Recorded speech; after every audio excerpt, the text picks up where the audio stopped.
Pronto, pessoal, vamos começar. Então, vamos seguir aqui, né? No tópico 2.2, a gente tem, né, isso aqui do módulo 2, o tema prevenção contra a lavagem de dinheiro. Então, é importante já ficar atento com algumas mudanças, né? A gente falava somente lavagem de dinheiro, conceito, legislação, e agora a gente está citando alguns pontos importantes, né, sobre o tema. A gente teve essas mudanças aí, tanto com a introdução, né, da circular do Banco Central, mais a instrução normativa da CVM, com base nessa legislação, né, da 9.603. Na verdade, quando a gente fala da lei, a gente fala 9613, né? E a base legal, ela traz para a gente toda a característica do que é um processo de lavagem de dinheiro. Então, essa parte inicial nada mais é do que a gente passar pelo tema lavagem de dinheiro, pelo conceito legal, né? Então, a gente vai falar da legislação e da regulamentação, como também das penalidades, né? Seja penalidades, né, voltadas ali para o descumprimento da lei, ou simplesmente a gente ter as penalidades administrativas para as instituições que descumprirem esse processo de prevenção. O que eu percebi é que, na verdade, a gente tem um conceitual de lavagem de dinheiro, certo? E a gente também tem aqui hoje mais uma evidência do processo de prevenção, o que eu acho que deveria ser mais característico realmente para a prova da Anbima, porque quem está fazendo a prova da Anbima geralmente são profissionais do Sistema Financeiro Nacional ou que vão ingressar, né, em alguma instituição financeira e tem que estar muito ciente, né, da sua responsabilidade como parte, né, ali do processo de prevenção, né? A gente tem a importância da instituição, mas também nós, como profissionais do mercado financeiro, somos parte fundamental para esse processo de prevenção. Então, acho que citar cada vez mais, né, a questão da prevenção em si, do PLD, que a gente chama, né, prevenção lavagem de dinheiro, e FT, que seria financiamento ao terrorismo. Percebi que na 10 ele até nem cita muito, mas acho que é importante como introdução para pensar para a CPA 20, e a gente ficar atento com esses novos termos que talvez a gente passava, né, nas provas passadas, porém, agora a gente vai deixar mais em evidência, beleza? Então, falando aqui da legislação, né, o que está escrito na legislação? Primeiro, acho que é importante entender aqui, ponto por ponto, o que é a lavagem de dinheiro, né? E aí, acho que o que está escrito no artigo 1º dessa lei, ele deixa bem claro, né, o que é lavagem de dinheiro e mostra que não existe brecha para quem participa de alguma forma, porque na sequência a gente vai ver aqui as penalidades e as possibilidades de penalidades. Então, cabe essas penalidades ou a legislação, né, ela está direcionada para, de fato, se você participa de alguma forma do processo aqui de lavagem de dinheiro. Não necessariamente, né, seguindo as 3 etapas, mas em alguma das etapas, se você participa de alguma forma, né, você está sujeito às penalidades que estão escritas na lei, tá? Então, a introdução simples é dizer o quê? Que o crime de lavagem de dinheiro, lá no artigo 1º, está escrito o quê? Que ele é característico pelo fato de ocultar ou dissimular a natureza, origem, localização, disposição, movimentação ou propriedade de bens, direitos ou valores provenientes direta ou indiretamente de infração penal. Um ponto importante aqui é entender que a gente está estudando o tópico, né, de lavagem de dinheiro, ou seja, o crime em questão aqui é a lavagem de dinheiro. Mas se gera um recurso sujo a partir do momento que a gente tem ali uma atividade ilícita por trás, né? Ou seja, um tráfico de drogas, propina, que é bem comum a gente ver aí no noticiário todos os dias a falar, né? Fulano de tal recebeu propina, tarará. São temas recorrentes do nosso dia a dia, vamos dizer assim. E a gente às vezes vai confundir na prova, tá? Já vi diversas questões que têm essa característica, né? De citar praticamente ali os 3 crimes em conjunto, que seria sonegação fiscal, seria o crime, a própria infração penal, né? Citar ali um tráfico de drogas, pirataria, diversos crimes ali que são atividades ilícitas, e o crime de lavagem de dinheiro. Então, não façam confusão com o crime, né, associado, vamos dizer assim, pensando, né, da forma como seria uma sonegação fiscal, como seria a própria infração penal. Então, aqui o lavador de dinheiro ele não precisa cometer, de fato, crime, né? E aí quando eu falo lavador de dinheiro, entenda-se que tem um sistema ali por trás, tem diversos agentes ali participando de todas as 3 etapas ou de alguma etapa específica, certo? E as penalidades do crime de lavagem de dinheiro, ela não tem brecha, né? Porque, por exemplo, você fala do tráfico de drogas, o traficante de drogas, ele pratica aquele crime, aquela atividade ilícita. E aí, teoricamente, né, se a gente for ao pé da letra no que está escrito na legislação, na resolução lá da Receita Federal, é que ele deveria declarar, né, o imposto de renda. Ele deveria falar lá que ele teve aumento patrimonial, consequentemente, ele deveria pagar imposto sobre aquele aumento patrimonial, né? Porque provavelmente, acredito eu, que não existe um CNPJ que seria a fonte pagadora desse recurso, a não ser que ele coloque ali por dentro, né, empresa de fachada, mas falando do crime em si, se a atividade principal dele seria o tráfico de drogas, a questão é que a gente vai ter esse entendimento de que ele gera um recurso que provavelmente, né, pelo menos no que está escrito na lei, ele não poderia usufruir daquele recurso, visto que ele está ali com um recurso com origem ilícita, né? A atividade dele é uma atividade criminosa. Por isso que ele não declara imposto de renda, colocar lá recursos recebidos da minha atividade econômica. Né? Atividade econômica é um crime. Então, ele gera aquele recurso sujo e aí, para poder usufruir daquele recurso, ele entra nesse ciclo aí de lavagem de dinheiro para poder integralizar aquilo ali no patrimônio. Então, basicamente, é entender que existe o crime, a infração penal, existe o crime que a gente está estudando aqui, a lavagem de dinheiro, existe a sonegação de imposto, né? A sonegação fiscal. Então, quando citar esses crimes, seja a infração penal, né? Um tráfico de drogas, propina, né? Enfim, e citar a sonegação fiscal, tomem cuidado para não confundir. De certa forma, pode estar associado ao crime de lavagem de dinheiro, mas a lavagem de dinheiro é um processo pelo qual, né, o traficante de drogas, dando como esse exemplo aqui, vai lavar aquele dinheiro, vai deixar ele com característica que a atividade dele, a origem do recurso, né, vem de uma atividade lícita e não ilícita, que seria o tráfico de drogas. Então, consequentemente, é importante apartar os três crimes, mas, de certa forma, né, eles estão, em algum momento, associados, mas são crimes diferentes, beleza? Então, fiquem atentos, esse é o primeiro ponto. E aí, entendam o que está escrito no artigo 1º, né? Ele é ocultar ou dissimular, distanciar a caracterização, né, que seria a natureza, origem, localização, disposição, movimentação, a propriedade de bens, direitos ou valores, são provenientes de atividade criminosa, né, que seria uma atividade ilícita. Então, a ideia é deixar esse recurso, distanciar que a caracterização da origem dele é uma atividade criminosa, né, vem de atividade ilícita, e deixar ele com característica de um aspecto limpo. E aí, já fazendo associação, que eu gosto de fazer sempre, né, em sala de aula, eu brinco que eu sou o professor que gosta dos exemplos bestas. Então, a ideia aqui é a gente tentar associar de uma melhor forma o processo de lavagem de dinheiro, né? E aí, a lavagem de dinheiro, ela se dá em 3 etapas, tá bom? Importante ficar super atento aqui na sequência dessas etapas. E aí, os agentes não precisam participar de todas as 3 etapas para sofrer as penalidades que estão descritas na lei, certo? Fiquem atentos a isso. Então, a primeira etapa, vamos associar aqui com lavando roupa numa lavanderia, né? Daquelas que aparecem em filmes americanos, né? Sempre tem uma cena ali na lavanderia, geralmente uma comédia romântica, onde o cara chega lá com um saco de roupas sujas, né? E a ideia, vamos pensar assim, associar de uma maneira simples. Por que a pessoa vai lá lavar a roupa, né? Porque ela quer usar aquela roupa e ele vai andar na rua tranquilamente e, pô, sei lá, aquela camisa branca estava suja de molho shoyu, né? De vinho. Pô, se ele andasse na rua com a roupa suja, todo mundo facilmente iria identificar, não precisava ser especialista, né? E aí ele vai lá lavar a roupa porque ele quer usar aquela roupa novamente, ou pela primeira vez, vai que ela sujou logo no início, para poder andar na rua ali tranquilamente, ninguém identificar que a roupa está suja, né? Que ela foi lavada. Ou seja, quando a gente vai na lavanderia, a gente tem um processo inicial, que seria o quê? Abrir a portinha, a máquina de lavar, né? E aí você abre aquela porta e introduz a roupa dentro da máquina de lavar. Essa é a primeira associação que eu faço com a etapa de colocação, a etapa inicial. O objetivo é fazer o dinheiro, esse recurso que vem de uma atividade criminosa, né? Passar ali pelo caixa, né? Um depósito numa conta bancária, entrar no sistema financeiro. Né? Não necessariamente, gente, a gente falava que pô, as etapas estão associadas, né? Se a gente for seguir a sequência certinho, sim, mas não necessariamente a gente precisa da colocação para ter a ocultação. Agora, nas questões, fica mais fácil a gente identificar se houve uma etapa anterior, certo? Então, a etapa introdutória, que é colocar o recurso em circulação, movimentação, né? Para começar a etapa de ocultação, seria abrir a máquina de lavar e introduzir aquela roupa suja, né? Ou seja, trazendo aqui para o crime de lavagem de dinheiro, a gente vai colocar o recurso proveniente de uma atividade criminosa na economia, certo? Vai ser introduzido.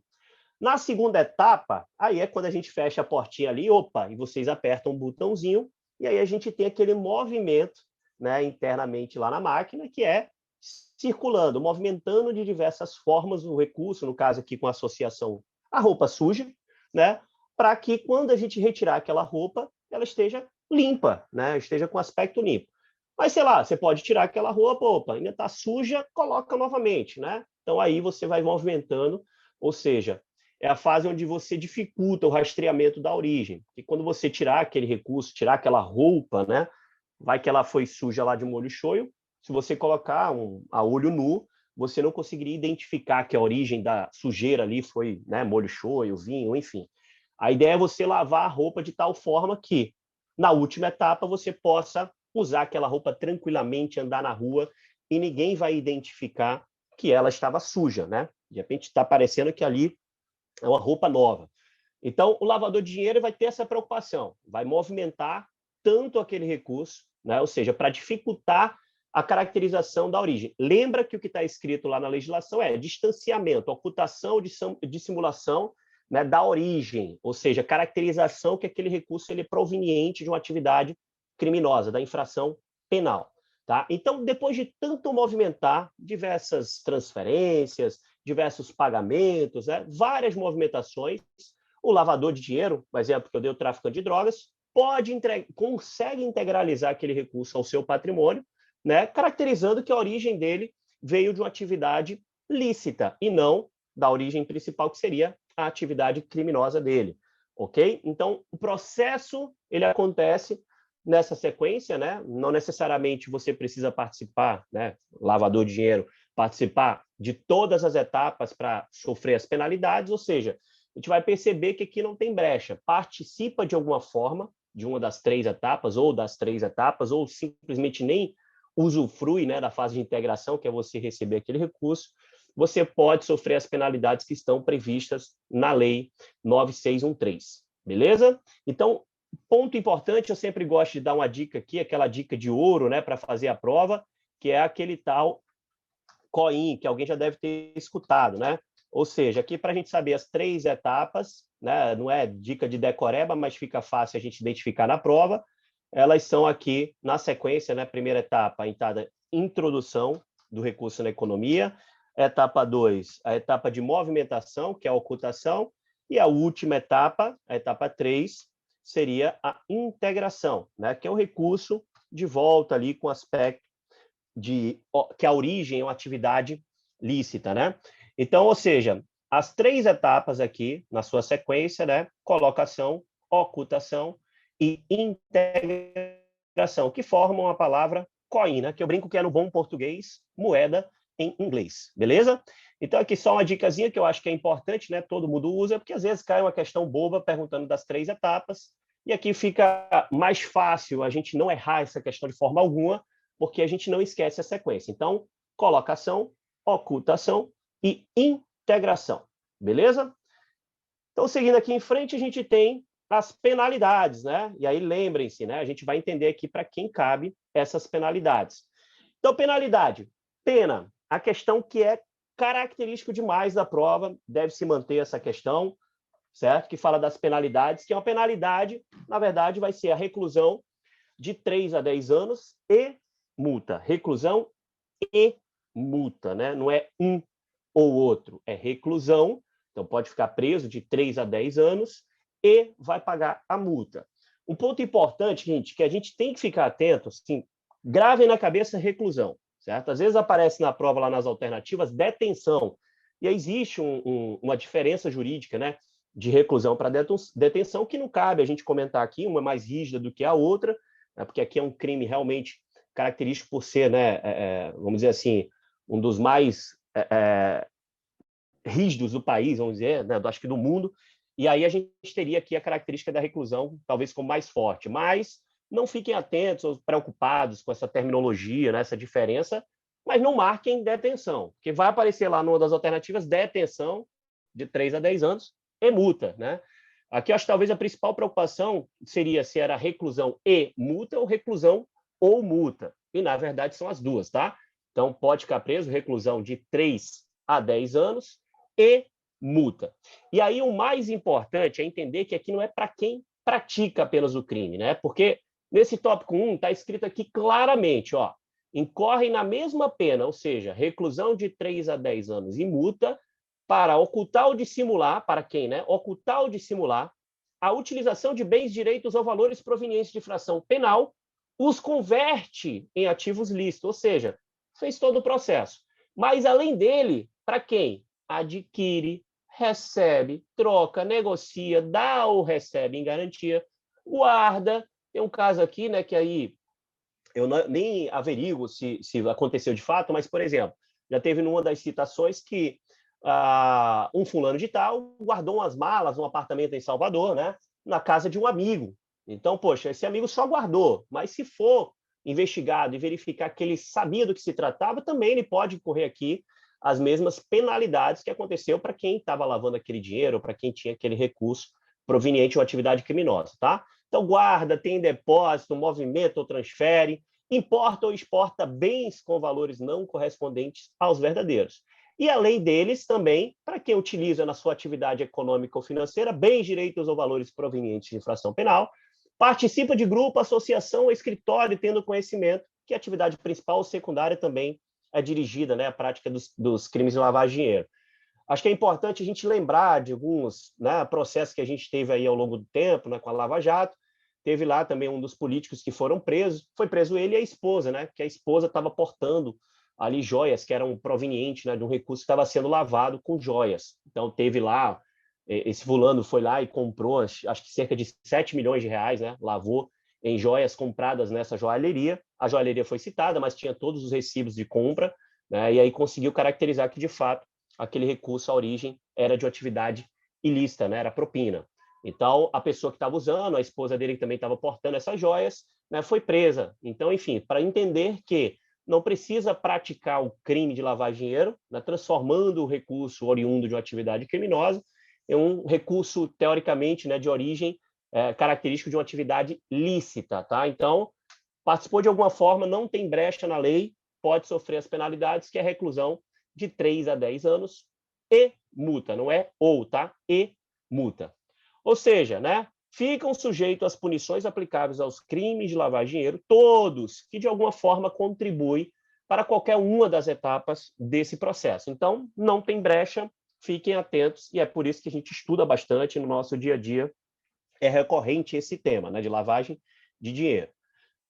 Ponto importante, assim, faz muito tempo que eu não vejo aparecer na prova, mas pode voltar, é que a pena pode ser reduzida, né, de 1/3 em até 2/3, em caso de colaboração, a famosa delação premiada que a gente viu durante muito tempo aí, né, durante a Lava Jato, né? E aí aqui a ideia, né, que o lavador, quem cometeu o crime, de alguma forma que ele participe ali, ou seja, que ele contribua, vamos dizer assim, com as investigações, e aí de fato tem que caracterizar, né, que a contribuição dele foi devida, né, e ajudou, vamos dizer assim, no processo. Lembrando também que, além dela ter a redução, ela pode ser aumentada, né, se caso, né, os crimes forem cometidos de forma reiterada. Então, pode ser aumentada aquela pena ali de reclusão de 1/3 em até 2/3 também, tá bom? Então, além dela poder ser reduzida, ela pode ser também aumentada. E aí, trazendo um pouquinho, né, das mudanças que a gente percebeu aqui no tópico. Então, ponto importante, né, vai ser citado durante a prova, durante aqui o tema, essa instrução normativa da CVM, a 617, e a circular do Banco Central, tá? Que aí, qual é a ideia, gente? É colocar a instituição, seja a instituição financeira ou demais instituições, que a gente vai ver aqui que é uma quantidade imensa, né? Vai ficar difícil a gente até memorizar tudo, não vale a pena, gente, não se preocupem em memorizar essas coisas, tá? Mas entender que essa resolução ela trouxe, né, tanto a circular do Banco Central quanto a instrução normativa da CVM, trouxe uma maior responsabilidade por parte da instituição, né? E aí, importante que é no processo de prevenção, né? Ou seja, implementar medidas, e a responsabilidade dentro da instituição é delegar isso aí, designar um diretor responsável por implementação dessas medidas para o processo de prevenção à lavagem de dinheiro e financiamento ao terrorismo, né?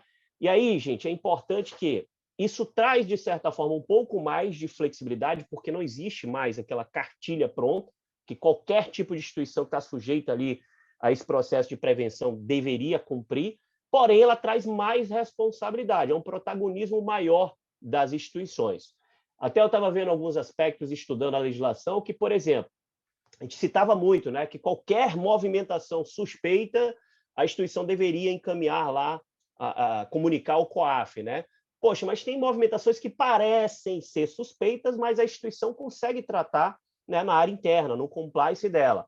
Então, esse protagonismo ela vai trazer maior flexibilização. Ou avaliação, por exemplo, né, a gente vai ver que a gente cita muito o conheça seu cliente, aquele famoso know your customer, mas a gente também tem que ter uma preocupação com avaliar bem os funcionários, os parceiros, né? Ou seja, a instituição ela vai ter que se preocupar, né, nesse aspecto de ser protagonista do processo de prevenção, numa implementação efetiva e interna, né, com a característica de acordo com o nível de risco da própria instituição. A gente vai estudar isso aqui um pouco mais à frente, tá? Importante entender que, aqui nesse tópico, né, ele vai citar, né, as empresas, as pessoas físicas que estão sujeitas a esse mecanismo de controle. Mas o que é importante aqui vocês entenderem? Não se apeguem a decorar tudo isso ou querer ler tudo isso. Por quê?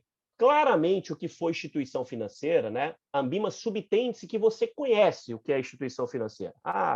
Cartão de crédito, câmbio, né? As empresas que vai ter a movimentação de recursos financeiros. E aí, gente, característico das provas que, enfim, a gente já discutiu com vários alunos, né, pegando aqui o feeling deles, é que, às vezes, ela cita mais empresas, né, ou pessoas físicas que a gente talvez não tenha ali um nível de conhecimento por pensar e associar sempre, né, a lavagem de dinheiro ao sistema financeiro nacional. Eu acredito, tá, que a gente vai deixar mais em evidência, né, acho que a prova vai deixar mais em evidência as instituições financeiras do que as demais instituições. Mas essa parte vocês vão perceber que tem muita coisa, mas muita coisa para vocês olharem, né, e aí daria um nó na cabeça, tá? O que eu aconselho aqui? Fiquem atentos, né? E aí, óbvio, vale uma lida. Nosso material vai estar disponível já no nosso site. Lembrando, independente se você tem o nosso curso ou não online, tá? Esse material a gente vai subir de hoje para amanhã, certo? A apostila atualizada com esse tópico aqui. Então, fica lá, tem a CPA 10 grátis, o site, né? E CPA 20 grátis.com. Então, acessem lá que vocês já, né, hoje ainda ou amanhã, podem baixar a apostila atualizada, tá? Então, nesse tópico, vocês vão ler o quê? Vocês vão perceber, né, que na sequência aqui a gente vai ver basicamente o que é característico de ser instituições financeiras, certo? Mas aí a gente vai citar aqui, né, algumas empresas, ó, pessoas físicas e jurídicas que exerçam atividade de promoção imobiliária, compra e venda de imóveis, jurídicos comercializam joias, ó, físicas ou jurídicas comercializam joias, pedras, metais preciosos, objetos de arte, antiguidade. Pessoas físicas ou jurídicas comercializam bens de luxo, de alto valor, intermediam sua comercialização, né? Tem aqui, ó, pessoas jurídicas que também trabalham ali com movimentação de recursos oriundo de atividade rural, né, animal, ou que intermediam sua comercialização. Basicamente, associar, né, onde acontecem movimentações de grandes volumes, né, artigos de luxo, de alto valor, joias, objetos de arte, antiguidade, que aí seria o principal foco, né, de quem está buscando lavar o dinheiro. E essas empresas ou pessoas físicas têm que estar atentas ao processo, né, às práticas de prevenção de lavagem de dinheiro. Então, não se desesperem em ter que decorar tudo isso. Quando for característico de instituição financeira, e obviamente que a Ambima não entra aqui no nível de profundidade do que está escrito na lei, vai ser características fáceis, de fácil identificação quando falar instituição financeira.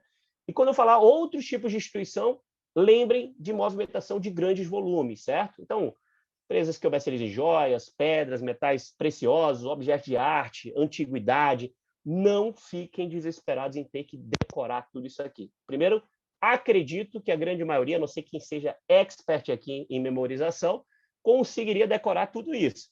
Mas é fácil a identificação, tá? Então, fiquem tranquilos, só cuidado, muito cuidado, que às vezes a prova coloca lá, somente, né, as instituições financeiras estão sujeitas a essa lei, né? As penalidades, por exemplo, administrativas, penalidades legais.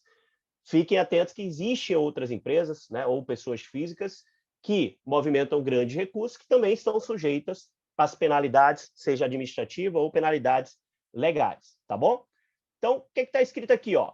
Que as pessoas submetidas ao mecanismo de controle, e essas pessoas que a gente viu aqui, seja pessoa física ou jurídica, né, elas que deixarem de cumprir esse mecanismo, né, de controle, ou seja, têm as obrigações previstas nas leis aplicadas, vão ter, né, aqui o risco de penas administrativas, que vai desde advertência, ou que seria característica aparecer na prova, a multa pecuniária, né, que seria variável não superior, e aí tem A, B e C, né, dobro do valor da operação, dobro do lucro real obtido, ou que presumivelmente seria obtido pela realização da operação, ou 20 milhões de reais, que é o que geralmente aparece na prova. Eu brinco que é uma das questões mais bobas da prova. Tá? Então, se aparecer na prova de vocês, aqui, ó, multa pecuniária vai de advertência, né? A multa pecuniária variável não superior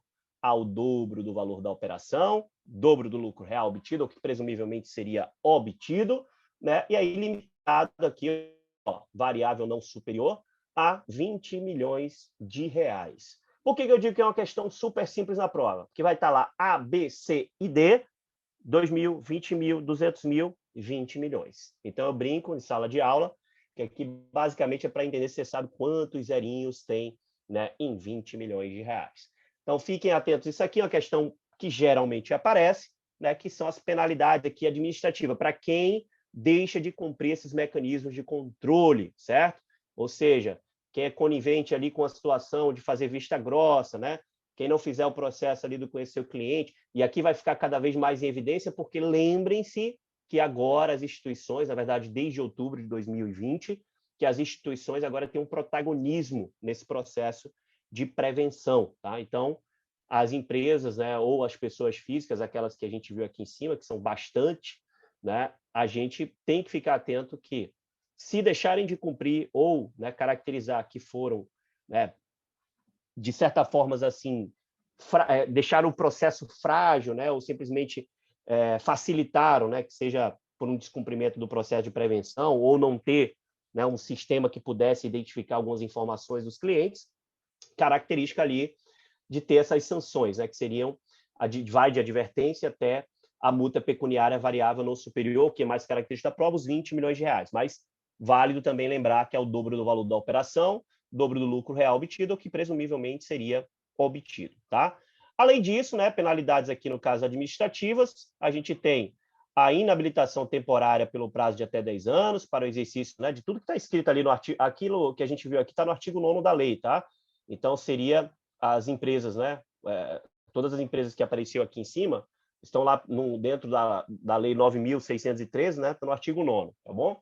Então, inabilitação temporária, né, pelo prazo de até 10 anos para exercício de qualquer cargo lá que está escrito, cassação, suspensão da autorização para exercício da atividade, operação e funcionamento, tá?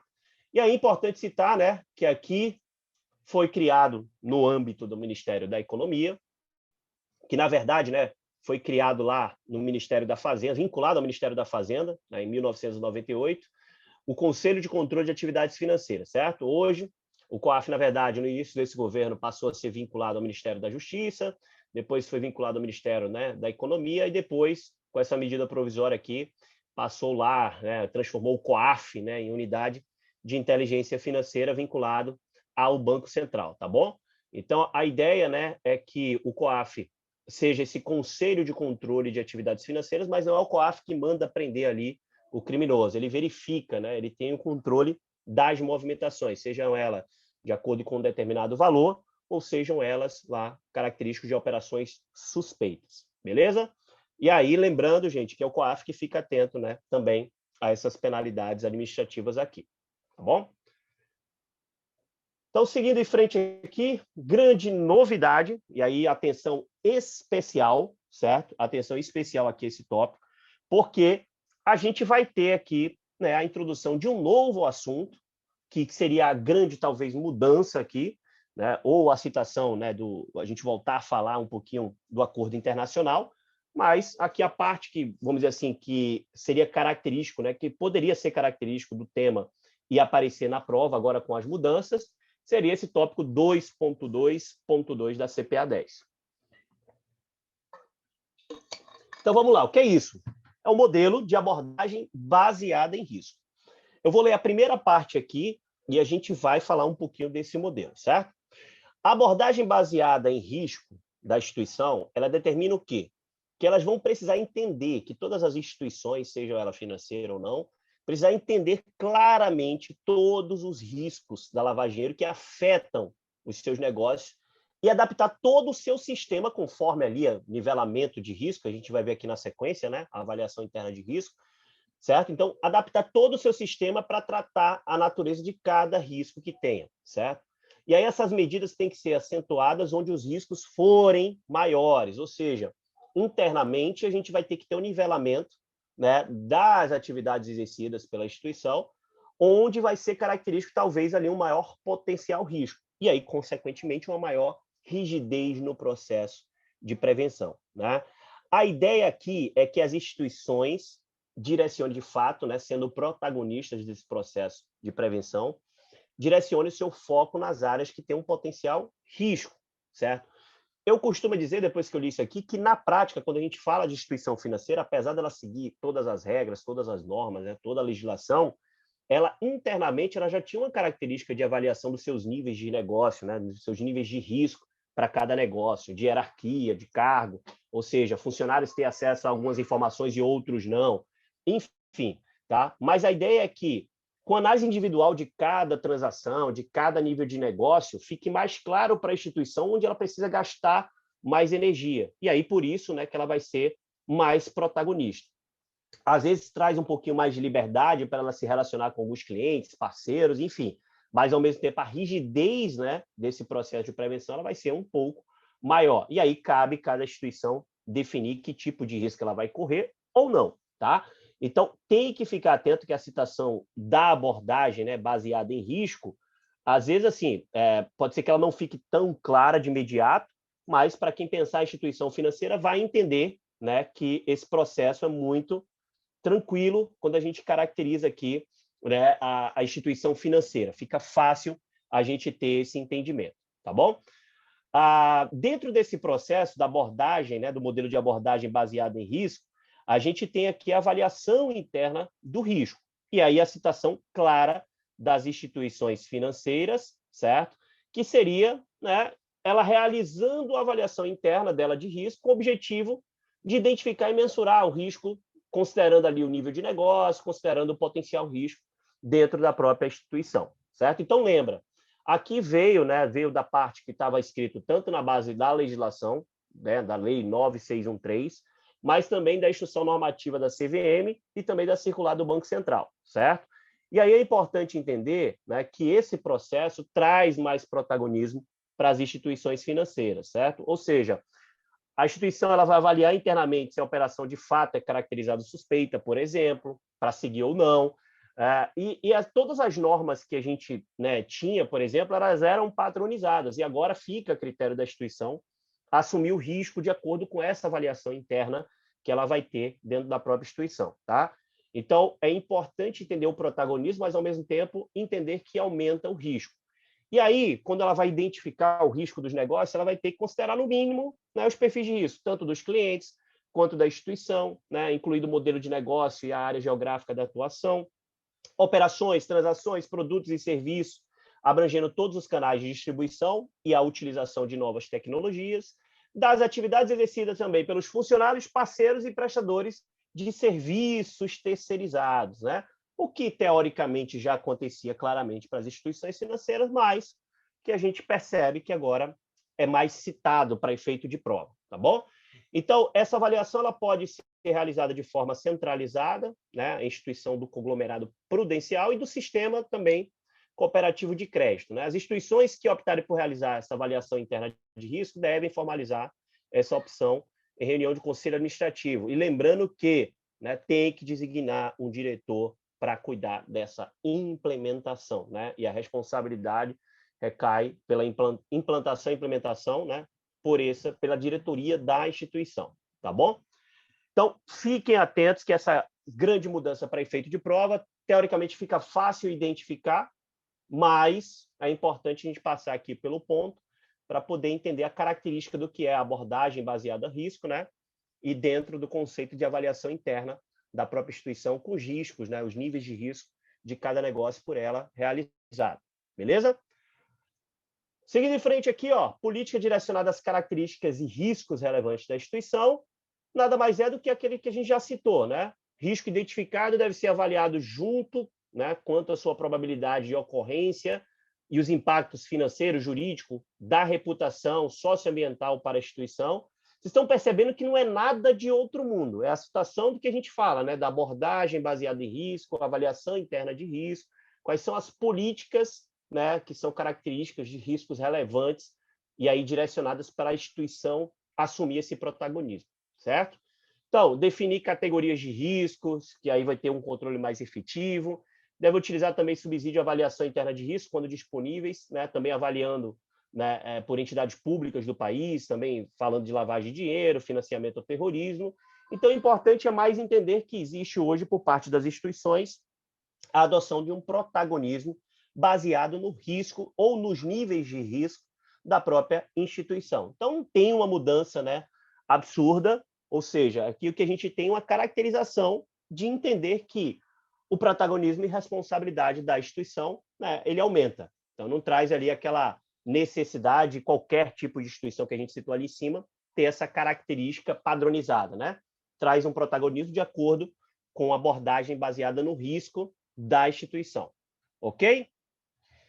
Seguindo em frente, né? A gente falando aqui de controle de efetividade das políticas e procedimento, nada mais é do que a gente citar, né, o que é a necessidade, né, do cumprimento da alta administração com a melhoria contínua das políticas de prevenção, procedimentos, né, de prevenção relacionadas à lavagem de dinheiro, tá bom? Então, ou seja, como é que implementa os procedimentos? Através de coleta, verificação, validação e atualização de informações cadastrais, sempre atualizando o cadastro do cliente de maneira recorrente, registrar todas as operações também de serviços financeiros, monitorar constantemente, né? Acho que quem já trabalha em instituição financeira aqui sabe da continuidade, da realização, né? da quantidade, na verdade, de cursos internos, aqueles e-learnings que a gente faz de lavagem de dinheiro, ou seja, é ter um controle e atualização constante de todo o procedimento, né? da prevenção, todas as políticas de procedimento dessa prevenção de lavagem de dinheiro. E aí a gente já puxa o tema do que é muito comum a gente entender, que é o processo, né, do conheça seu cliente. É entender a atividade econômica. Primeiro que, assim, para se tornar cliente de uma instituição, a gente precisa, né, de uma documentação que comprove, né, que aquela pessoa é ela mesma, que comprove qual é a atividade econômica, qual a origem do recurso daquela pessoa. Ou seja, o conceito que a gente tem aqui do conheça seu cliente nada mais é que entender, né, que a atividade dele é compatível com a movimentação financeira que ele vai ter naquela conta, tá bom? E lembrando que essa é a principal forma, né, ter um cadastro atualizado do cliente ou atualização constante, é a principal forma de prevenir esse crime dentro da instituição, tá? Então, ou seja, a função do cadastro é identificar as características de cada cliente e esse cadastro consistente e atualizado vai permitir que o profissional, tanto o profissional, nós aqui, quanto a instituição, identifique operações que são caracterizadas como suspeitas, certo? E aí é tanto o dever do profissional quanto da instituição, né, identificar e comunicar as operações suspeitas. Lembrando que, com a mudança, né, com o conceito de avaliação interna de risco, abordagem baseada em risco, a gente tem a caracterização do protagonismo por parte da instituição. Muitas vezes o profissional vai identificar como uma movimentação suspeita, e não necessariamente ele ocasiona no encerramento de conta unilateral ou de uma comunicação aos órgãos competentes, porque na avaliação da instituição, aquele risco ele pode ser analisado internamente, óbvio, monitorado, de tal forma que se, de fato, né, numa investigação simples, a instituição caracteriza como realmente suspeito, ele seguir lá com comunicação para os órgãos competentes, tá bom? E aí entra essa questão do registro das operações, né? Ou seja, a instituição vai identificar os clientes, manter o cadastro atualizado. Um ponto importante, né? A gente sempre cita, os cadastros, registros, né? Devem ser conservados durante o período mínimo de 5 anos, a partir de ou encerramento de conta ou conclusão da transação, né? E esse prazo pode ser ampliado. Na verdade, existe, né, que Banco Central fala de um prazo, o CVM fala de um outro, mas o prazo padrão aqui, 5 anos, é importante ficar atento, né? Existem movimentações, e acho que a principal forma de a gente identificar uma movimentação suspeita, né, de fato, é conhecendo o cliente, entendendo a atividade econômica dele, e aí verificando se aquela movimentação é compatível ou não com os seus negócios, certo? Porque se a gente for citar tudo que está escrito na carta circular, né, de que seria característico de operação suspeita, pô, a gente ia passar aqui 3 dias conversando e aí não ia, enfim, conseguir absorver tudo. Ou seja, a melhor forma de se identificar uma movimentação suspeita é tendo uma movimentação característica sendo incompatível, né, com o que está no cadastro do cliente, o que está como atividade principal dele, né? Ou seja, o cara tem declarado uma renda de R$ 2.000 e recebe um depósito de R$ 1 milhão. Pô, no mínimo, a gente tem que entender se ali, né, tem uma origem lícita ou qual que seria a caracterização da origem do recurso. Beleza? E aí, lembrando que as instituições precisam ter um sistema de registro das informações, né, que sejam característicos, seja pelo valor, seja sendo suspeito ou não, enfim, e a melhor forma de identificar isso é mantendo, né, o cadastro atualizado do cliente, identificando ali as informações pertinentes à atividade econômica dele. Beleza? Então, caracterização de operações suspeitas, né, possui diversas formas. Fiquem atentos se quiserem dar uma lidinha, carta circular do Bacen 4001, né? Está escrito ali diversos tipos, são alimentados talvez mensalmente, né? Ou não tem um período mínimo, mas a cada caracterização de operações suspeitas, a gente tem uma introdução lá do tema lá na carta circular do Banco Central, que é, na verdade, para a gente ficar atento, né, de uma maneira geral, com o que a gente pode se deparar no dia a dia. Mas quem já trabalha em instituição financeira consegue identificar fácil, né, o que seria caracterizado como suspeito se aparecer na instituição, tá? E aí existe uma obrigatoriedade de comunicação, né? Além de comunicação, quando a gente fala de abordagem baseada a risco, entender que a instituição ela tem que ser protagonista, né, e ter a responsabilidade de identificar esse tipo de movimentação sendo suspeito ou não, tá? E a obrigatoriedade de comunicar aos órgãos competentes. Nunca mais eu vi questão citando o COAF em si, certo? Mas é importante entender que o COAF, né, é o órgão talvez ali que receba a maior quantidade de informações características sendo suspeita. Aí serve tanto para as instituições financeiras quanto para aquelas demais instituições, tá bom? Valores aqui, né, movimentações acima de 50 mil já precisa ser comunicado ao COAF, mas importante que com esse protagonismo agora, né, a gente vai identificar, na verdade vai comunicar mais relacionado por parte do valor do que a caracterização de ser suspeito ou não, certo? Agora, é importante entender que, né, se aparecer na prova alguma questão relacionada a valor, ele vai citar alguma coisa muito absurda, né? O valor aqui é 50 mil, uma movimentação, saque em espécie de 50 mil, por exemplo, né?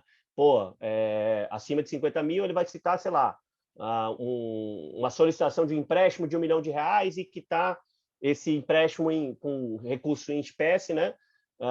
Um tempo curto, né? Não no tempo total lá do empréstimo, enfim. Então, ou seja, coisas que seriam bem atípicas do nosso dia a dia e que seria fácil identificar aqui como característica de ser suspeito, tá bom? Mas existe já a necessidade aqui pelo valor, né? Por conta dessa mudança aí na circular 3839, certo? Que reduziu de 100 mil para 50 mil. Depois dessa redução, eu digo a vocês que faz tempo que eu não vejo uma questão citando ali qual que seria o valor mínimo para comunicação ao COAF, tá? Mas fiquem atentos, beleza? Então, seguindo aqui em frente, né? Um tema também que foi citado é a indisponibilidade de bens, direitos e valores em decorrência de resoluções do Conselho de Segurança das Nações Unidas, que aí existe uma base legal internacional, né, que a gente traz um pouquinho aqui a caracterização, que na verdade é para combater principalmente aqui o terrorismo. E, obviamente, esse financiamento de terrorismo, né, a gente tem características aí de diversos crimes cometidos, né, diversos atentados, e que o recurso, né, passou pelo sistema financeiro. Então, por isso, né, esse acordo pela bloqueio de bens quando se caracteriza que poderia ser algo relacionado ali ao financiamento do terrorismo ou à prática de lavagem de dinheiro. Quando a gente cita aqui esse Conselho de Segurança das Nações Unidas, né, entender que isso aqui é um acordo global, tá bom? E esse acordo global, né, tem a base nessas duas leis aqui, ó, a 13.260 e a 13.810, que na verdade, né, uma cita basicamente o que é disciplinar ali o terrorismo, reformular o conceito de organização terrorista, e a 13.810 fala sobre o cumprimento das sanções que são impostas pelo Conselho de Segurança das Nações Unidas, certo? Mas, na verdade, o que a gente tem que entender aqui é que, quando emite essa resolução, impondo essas sanções, né, esse Conselho de Segurança das Nações Unidas traz aqui que, independente, né, se, poxa, o crime foi cometido aqui ou não, né, ela basicamente obriga, né, e aí a gente tem a base, né, da circular do Banco Central e da CVM, ela vai obrigar aqui, né, na verdade, o Brasil ele vai se obrigar a cumprir as medidas de indisponibilidade desses ativos, ou seja, do bloqueio desses ativos. E nada mais é, né, do que a gente entender que o juiz, quando pega ali, né, com os autos do processo, identifica que existe a necessidade do bloqueio de bens, né, disponibilidade de ativos, vi até citando a questão do prazo de 24 horas, mas eu acredito que não é algo que a gente precisa se preocupar, tá? Mas entender que esse acordo global ele traz isso, né? Além da prática, né, de comunicação entre as instituições globais, a gente tem a possibilidade, né, do cumprimento aqui desse bloqueio, né, de disponibilidade dos bens, né, ou seja, dentro do processo ali do que está descrito nas possibilidades desse Conselho de Segurança das Nações Unidas. Aí é importante entender que tanto a instrução normativa da CVM e a circular do Banco Central, elas visam o cumprimento dessas sanções, né, que são impostas pelo Conselho de Segurança das Nações Unidas. Quando citar o Conselho, certo, de Segurança das Nações Unidas, CSNU, a gente tem que ter esse entendimento da cooperação global para evitar ali, né, a prática, né, de lavagem de dinheiro e financiamento ao terrorismo. Então, é mais entender que existe essa preocupação global, né, em trabalhar, vamos dizer assim, as políticas de prevenção claramente descritas nessas legislações, tá? Então, importante entender aqui, para a CPA 10, eu acho que não precisa a gente se preocupar com a citação, né, do Grupo de Ação Financeira contra a Lavagem de Dinheiro, que é o GAF, né, e financiamento ao terrorismo, mas importante entender que esse Conselho de Segurança das Nações Unidas, a gente tem aqui que a instrução normativa e a circular do Banco Central vai visar todos os cumprimentos das sanções que são impostas por esse Conselho, tá? Então, ficar atento que aqui é mais uma citação do que a nossa base legal. E aí, para finalizar, gente, poxa, que é muito simples, aqui eu meio que faço um resumo da ideia. Já vi aqui diversos materiais, o pessoal detalhando o que precisa se entender para conhecer o seu parceiro. Na verdade, eu acho que aqui, como foi característico durante, né, muito tempo da prova e como tem sido e como é a gente entender que o processo de conhecer o cliente ele serve também para conhecer o parceiro, conhecer, né, o funcionário, ou seja, ter esse entendimento que são práticas muito relacionadas, só que, obviamente, uma direcionada para conhecer o cliente, né, outra para conhecer o parceiro, né, o prestador de serviço, e as outras lá, e a outra lá relacionada lá ao conhecimento do profissional que a empresa está contratando. Tá? Mas aqui eu gosto de fazer esse resumo, né, que, ou seja, as práticas do Know Your Customer, né, que seria o conhecer o cliente, elas já são bem conhecidas por parte das instituições financeiras. Porém, todo o processo de conhecer o empregado, conhecer o parceiro, vem ganhando adesão de maneira, né, para evitar fraudes, ou seja, é com quem você, da mesma forma que o Know Your Customer, com qual cliente você está se relacionando, você precisa ter uma identificação clara e entender, né, a atividade econômica, né, os riscos que você tem com os negócios realizados com aquele cliente, também trazer esse processo com as práticas, né, de conheça também o seu empregado e conheça o seu parceiro, tá bom? Porque, na verdade, nada mais é do que aquele protagonismo da instituição, né? Ou seja, entender que parceiros e fornecedores, a gente tem que ter ali um nível de detalhamento das informações de quem com quem a gente está se relacionando como instituição financeira, né? Com quem a instituição financeira está se relacionando, para que evite ali ser conivente, né, com o processo ali, qualquer uma das etapas do processo de lavagem de dinheiro. Então, é mais uma citação que vai ficar clara. Imagino eu que não existe a necessidade da prova cobrar ali, detalhes, mas se aparecer, né, tipo, da mesma forma que a gente precisa, né, ter um cadastro do cliente atualizado, a gente vai precisar ter o cadastro do funcionário, as informações do funcionário atualizadas, do parceiro, ou seja, existe meio que um direcionamento pelo conhecimento do tema, né, que é conhecer efetivamente cada uma das pessoas com quem você está se relacionando, seja clientes, seja parceiros, né, prestadores de serviços, né, terceirizados, seja ali o seu empregado, o empregado da instituição em questão, tá? E aí, obviamente, que a gente vai se preocupar mais com o tema de instituição financeira, mas lembrando que temos demais instituições. Beleza? Então, basicamente, não muda muita coisa. O que eu diria aqui para vocês, né, que eu acho que a gente tem que ter um entendimento, é entender que a instituição agora ela passa a avaliar internamente se a operação de fato ela vai ser caracterizada como suspeita, então ela tem que ter ali dentro do processo de abordagem baseada no risco, entender aquele risco, né, com a parte com a qual ela está se relacionando. As normas que eram padronizadas vai ficar a critério da instituição assumir o risco, de acordo com a sua avaliação interna a risco. E aí também fiquem atentos, talvez, ali com o que seria caracterizado como suspeito, que estaria escrito na carta circular do Banco Central 4001, que fala sobre possibilidade de movimentações sendo características como suspeita, certo? Então, assim, a tendência agora, a partir do dia 5, a gente vê isso na prática, mas muitos de vocês, né, vários alunos aqui ficaram preocupados, mandando mensagem para a gente, pô, o que vai ter de impacto? Eu poderia dizer aqui que me arrisco, né, numa CPA 10, dizer que pode aparecer uma questão diferente do que a gente já viu até agora, tá bom? E aí, se aparecer, provavelmente vai estar relacionado a esse tema, né, de abordagem baseada a risco, desse protagonismo por parte das instituições, certo? E entender que esse protagonismo ela traz uma maior relevância, né, por parte da instituição, de que ela vai ter mais responsabilidade na sua avaliação interna, né? E não mais a necessidade de qualquer ato, qualquer movimentação suspeita já ter que informar lá ou não se relacionar mais com aquele cliente, parceiro ou empregado. Beleza, gente? Então, é isso que aparece na CPA 10, essa é a mudança. Espero que vocês tenham gostado, né? Beleza? Valeu!